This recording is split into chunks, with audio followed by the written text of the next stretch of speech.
Hello everyone, सर्वांचं स्वागत आहे आपल्या एका छोट्याशा मिनी ब्लॉगमध्ये. तर खूप दिवसानंतर मिनी ब्लॉग अपलोड होत आहे चॅनलवरती, कारण थोड्याफार चॉकलेटच्या वगैरे ऑर्डर होत्या, त्यामुळे बिझी होते. सो टिप्स शेअर करत होते फक्त. तर आज मी ना हे हलव्याचे दागिने बनवले आहेत, सो म्हटलं शेअर करावा व्हिडिओ.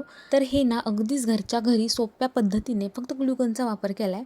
हे हलव्याचे दागिने तयार केलेत, अगदी छान वाटत आहे. तसंच माझ्या बहिणीच्या मुलीचं पहिलं बोरनान आहे, सो तिच्यासाठी हे मी डेकोरेशनसाठी पतंग बनवला आहे, काईट, जो की फर उलनपासून बनवला आहे.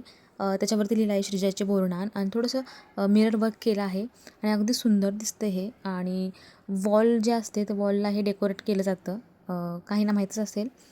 सो आता हे ट्रेंडिंग आहे खूप.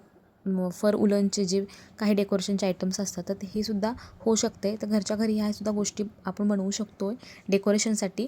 सो मी हे बनवलं आहे. तर कसं वाटलं मला कमेंटमध्ये सांगा. चॅनलला अजूनही सबस्क्राईब केलं असेल तर प्लीज सबस्क्राईब करा आणि लाईकही करा.